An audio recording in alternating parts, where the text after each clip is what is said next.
Hello, and welcome to Eugene's Corner. My name is Eugene, and this is a channel where I'm storing my obsessive analyses of things that I like. In the previous video, I might have said that I was gonna make more BTS videos, and I might still do that, because I have a lot of stuff written down, but I found something else I wanted to obsess over, so here we are.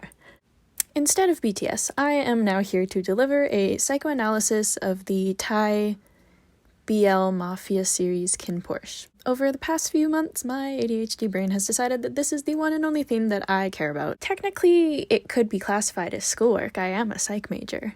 I'm gonna keep telling myself that so that I don't feel bad.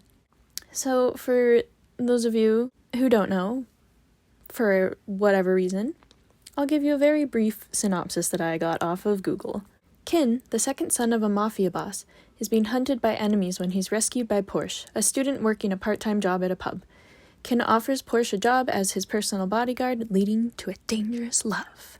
For this video, I'm going to be analyzing Vegas's psychology. Currently, the plan is to do Vegas, then Pete, and then a breakdown of their relationship.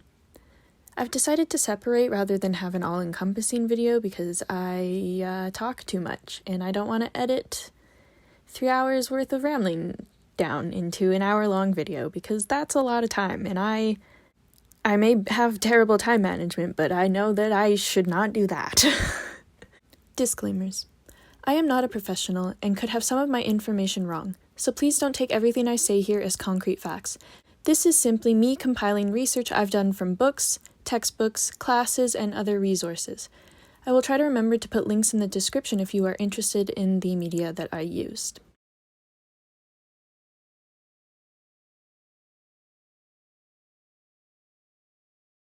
I've tried to break up this video so that it is easier to follow.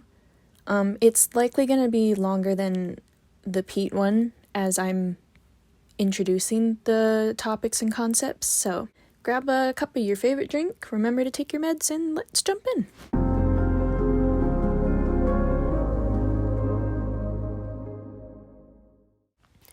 Ego states are defined as an organized system of behavior and experience that become bound together by linking specific object and self-representations. What does this mean? It's basically our brain's way of taking what we learn and see and converting it into mental data. Objects are people or items that symbolically represent either a whole person or a piece of them, such as a sentimental item you received from a grandparent. Every time you look at that item, you're reminded of them, and often it will bring you comfort.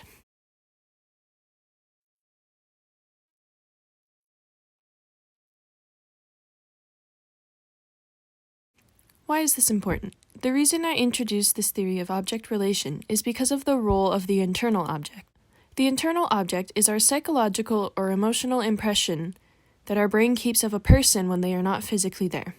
Think of someone really important to you. How do you feel? Now think of someone you really dislike. What is the impression you have of them? Remember those two feelings. There is also object constancy, also known as object permanency, which is when a child recognizes that just because an object is not in their presence does not mean that it no longer exists. It's the out of sight, out of mind. Off topic, but I have terrible object permanency and I lose absolutely everything and nothing exists to me. Moving on. Children with underdeveloped object permanency are more at risk of developing separation and abandonment anxiety. Do any of these concepts sound like someone? If you're nodding your head, you're correct. Let's look at Vegas. Vegas is the firstborn son of the lower family. He is shown to be cunning, manipulative, and cruel. He is a character that you hate, but you love at the same time. Yes, I'm a bad boy. Yeah, I'm a bad boy, yeah.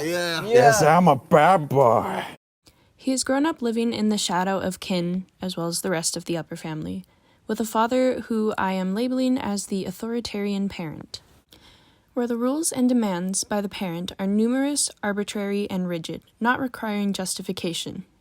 The child's behavior is mostly shaped by punishment, and their emotional needs are low on the priority list. 你他妈噎了又啊！ ป๋ามึงรู้ตัวไหมผมทำตามที่ป๋าบอกไงกูบอกว่าอะไรฮะ This type of parent produces adults who are narrowly successful, obedient conformists, often with underlying resentment that can explode, and scarcely happy. They often have low social skills as they were socialized and taught by following orders and receiving punishment.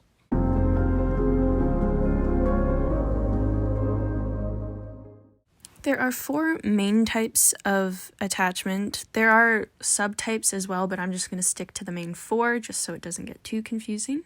The first is the secure attachment, where the child has a positive upbringing and feels secure and loved. Anxious attachment is when the child feels unloved and rejected, and they usually have a high fear of abandonment. Avoidant, in which a child dissociates or separates themselves. They are avoidant and emotionally distant. And then the final one is the disorganized, also known as anxious avoidant attachment. This is thought to be a rapid shift between anxious and avoidant styles, and these children are often more unpredictable and have higher levels of anxiety. After consulting the ECR-R, Experience in Close Relationships questionnaire, I have determined Vegas to have the anxious avoidant attachment style, scoring an almost even score of 10 for anxious and 11 for avoidant. Here's a brief list of a couple characteristics of the anxious avoidant. High levels of fear and distrust. Sensitive to fluctuations in mood and actions. They take things very personally and are easily upset and can be explosive. Closed off and emotionally distant. Uncomfortable being too close. Always on high alert and oftentimes quite controlling. Vegas has grown up receiving little in terms of love from his father, and there's also a factor that he is the son of a mafia boss. So you can't exactly come out of that being normal. We are also given basically no information on his mother, so a lack of maternal love is also present. I also think it's worth noting that his father uses his mother as an insult on him as a son and as a person, so it's likely that he relates his mother to shame. ป๋าจะให้ผมทำยังไงอะ มึงนี่มันโง่เหมือนแม่มึงไม่มีผิดเกิดมาเป็นลูกกูเลย แล้วป๋าคิดว่าผมอยากเกิดเป็นลูกป๋าเหรอ มึงว่าไงนะ With serious mistreatment, a child is unable to integrate their experiences of the abusive caretaker into a single coherent attachment. This causes them to develop multiple incompatible internal models of that person, and this is hypothesized as the basis of the dissociated ego states, which I will go more into in the Vegas Pete video. It is not that Vegas is incapable of love, it's that he has no concept of it. He's never received unconditional love and therefore has no blueprint or template to grab from. เอาเดี๋ยว เหมืองทองที่มึงดีลไว้ล้มไม่เป็นท่าแล้ว เพราะตอนนี้สถานการณ์ไม่ค่อยดี ไอ้ลูกเหี้ยสร้างแต่ความชิบหายชาตินี้มึงไม่มีวันชนะไอ้คินได้หรอก I'm not going to go too into depth with this one, as it will be touched on again when looking at the Vegas Pete dynamics, so I'm just going to give a relatively basic overview. Typically, infants begin to develop a sense of self around 2 years old. I am using a very common example so you get an idea of what this means. An infant is sat on the bathroom counter and turns towards the mirror. They now realize that rather than this image being another baby in the room, it is themselves. They also notice that their reflection has a sticker stuck to its forehead. Before this point of development, they would have likely reached toward the mirror and try to remove the other baby's sticker. But because they understand that that baby is me, they reach up to their own forehead to remove said sticker, meaning that they now have the cognitive ability to distinguish between self and other. I am the baby in the mirror. They also begin to develop an understanding that they are their own person, separate from their caregivers. Disturbances in this stage of development lead to boundary confusion, in which a person recognizes that, say, me and you are separate beings, but can't differentiate between their own thoughts and feelings and the other person's. Yes, old man. Who are you? You. No, not me, you. Yes, I'm you. Just answer the damn questions. Who are you? I have told you. Are you deaf? No, you is blind. I'm not blind, you blind. That is what I just said. You just said what? I did not say what. I said you. That's what I'm asking you. And you is answering. Shut up. You. Yes, not you, him. Me. Yes, you! I am me. Here's me. And I'm you. And I'm... This child becomes hypervigilant to their caregiver's moods, facial expressions, body language, tone, etc., to the point where they no longer recognize their own. Vegas has an inability to differentiate between what he wants and what his father wants. He has absorbed all of his father's ideals, anger, and resentment and internalized it as his own. When he is in the presence of other characters, Vegas appears very strong, he's sure of himself, and this is contrasted with the meek little boy that we see when he's around Gun. ทำเหี้ยอะไรอยู่อ่ะฮะป๋ามึงรู้ตัวไหมผมทำตามที่ป๋าบอกไงกูบอกว่าอะไรฮะกูไม่อยากไปเซฟเขาคนเดียวว่ะว่าจะเอาสัตว์เลี้ยงอีกตัวไปเป็นเพื่อน He's a good boy. In the presence of his father, he reverts back into a juvenile ego state, one that is begging his father for love and acceptance. Even his tone of voice shifts into a more childlike one when he is talking with Gun. As we see when he has captured Pete, he quickly flip-flops from his child state into his introjected father state. This is his sadistic ego. He uses projection to make himself feel better, as it gives him control and makes him feel like he is beating his own weakness when he tortures Pete.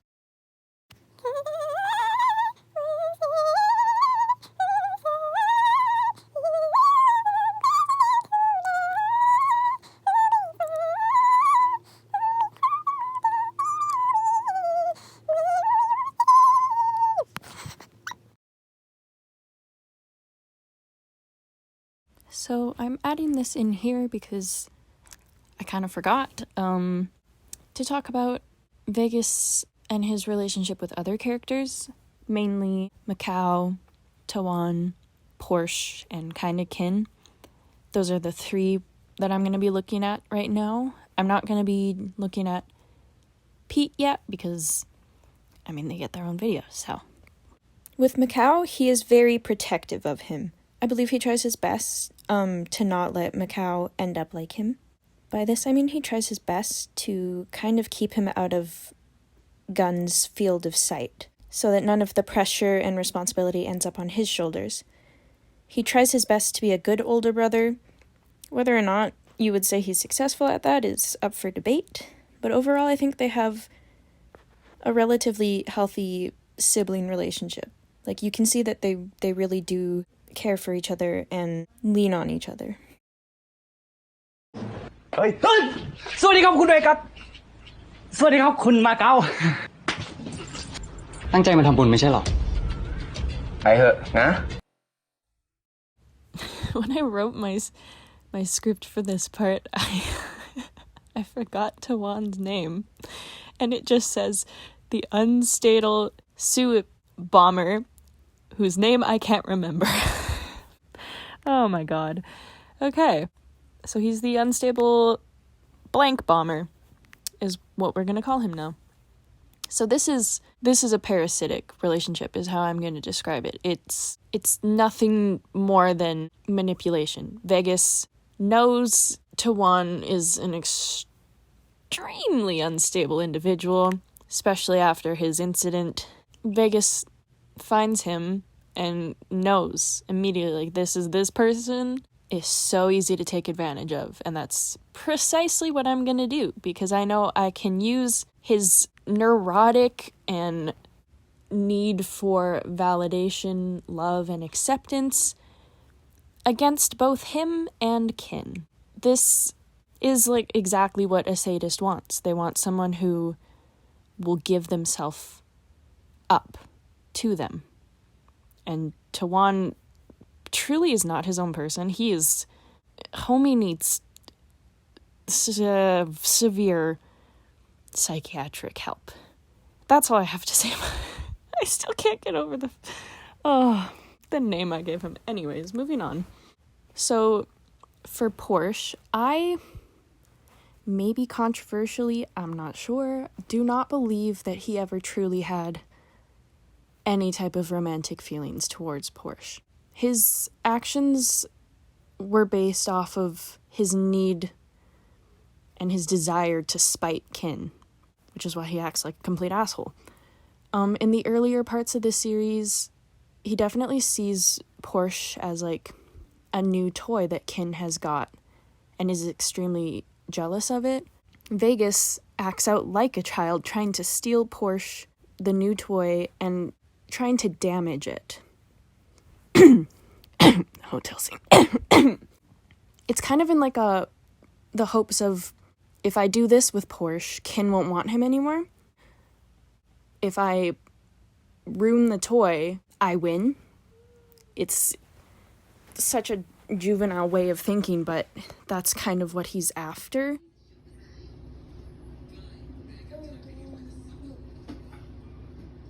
But the reality of that is, you know, no one wins. You get in trouble, and in this scenario, you hurt not only yourself and the person you were trying to hurt, but you hurt the person who gets stuck in the middle. อ๋อ ก็กลัวถ้าเปิดใจให้ใครเราจะเจ็บอีกครับ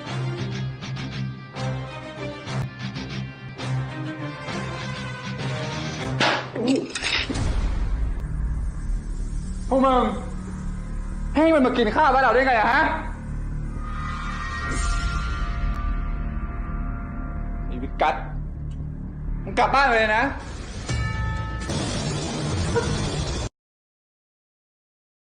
We later see him change a little bit and actually start to see Porsche as someone that possibly he could rely on.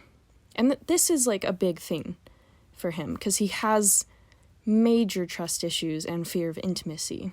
With that said, though, he never allows the guard to come down and for himself to treat Porsche as anything more than, you know, another pawn that he can use for his own gain. He still is constantly manipulating him and using him in different ways to get what he wants. Although he starts to kind of see him as, you know, a possible human. I don't know how to put this.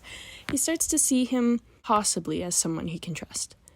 But he never really does, if that makes sense. The scene where they're drinking wine by the pool is probably the most real he ever gets with Porsche. Where he says, if Khun orders you to pull the trigger, can you not make it, like, painful? Can you not make me suffer? That is both, I think, like, it is, I do believe that in that part, it is his true feelings coming out. However, I also think it is another manipulation tactic. He's playing on his feelings, because Porsche definitely sees Vegas as a friend. He's very all over the place when it comes to how he reacts and interacts with other characters, but I just thought these three characters, their interactions that he has with them are very different from each other. So I thought it would be interesting to just quickly touch on those three.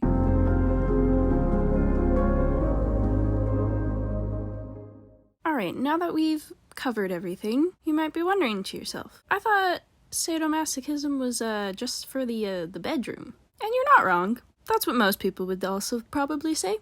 But you're not right either. Erich Fromm defined them as, both sadism and masochism spring from the same human basic relation, aka need for attachment, that a person in a psychic sense cannot exist alone, that he needs another to complement himself, or better, to be the constant nutrition without which he cannot live. In masochism, the accent falls on being, so to speak, swallowed by the other and in a way becoming part of him. In sadism, on swallowing and making him a part of oneself. The sadist looks for a helpless object to tyrannize. The masochist looks for a powerful object to whom he can surrender himself, not so much to be annihilated as to be taken up by the powerful and become a part of them. Vegas is in a constant state of conflict between his sadistic side and his masochistic side. He uses sadism as a way to cope with his father's abuse, the bully turning into the bully. He uses Pete as the perfect object for his needs in this regard. Pete reminds him of himself. He sees him as weak and helpless, and he finds extreme enjoyment in trying to crack Pete's happy, optimistic facade. I've mentioned in previous sections, but I want to reiterate it here again. Vegas has dealt with a lot of trauma and abuse from a young age, and therefore has an underdeveloped perception of self and other. This constant activation of his parasympathetic nervous system has caused boundary confusion and what is known as relational dilemmas. What's a relational dilemma? Blizzard described them as a child's attempt to resolve and maintain attachment. She also defines what the differences between the sadist and masochistic defenses. So for masochists, it's rationalizing that abuse is justified, introjection of guilt, can be dissociation of abuse memories, idealization of the abuser, and internalization of anger. It's meant to preserve attachment. Sadistic defenses are writing off the need for attachment, introjecting the abuser, and projection of pain and feelings of weakness onto a victim or object. And this typically develops from a failure of the masochistic defense. The paradoxical nature of these attempts lead to defensive solutions, which lead to more relational dilemmas, and the cycle repeats. You are bad. I am bad. You deserve to be punished. I deserve to be punished. If I was good, they wouldn't need to punish me. Because I am bad, I deserve to be punished. The strong punish the weak. Therefore, I am weak. The 5 strategies that appear most critical for coping with these dilemmas, and by extension for identity formation. 1. Looking for an overarching goal. 2. Differentiating facts from interpretation. 3. Understanding what the other is trying to say. 4. Discovering the dialogue between the inner voices. And 5. The notions of having, doing, and being. This is from Gailey Benjamin. I am so sorry I butchered that. Again, I will go more into the sadomasochism in the Pete video as well as the Vegas Pete video. I just wanted to give a bit of a breakdown of exactly what I mean when I'm talking about sadism and masochism, because I know that the common schema that we all have would be in a sexual sense. So I just wanted to make sure that everyone understands that I'm not necessarily talking about that. Of course, obviously, when I talk about their relationship, you kind of have to, but for now, this is what I mean.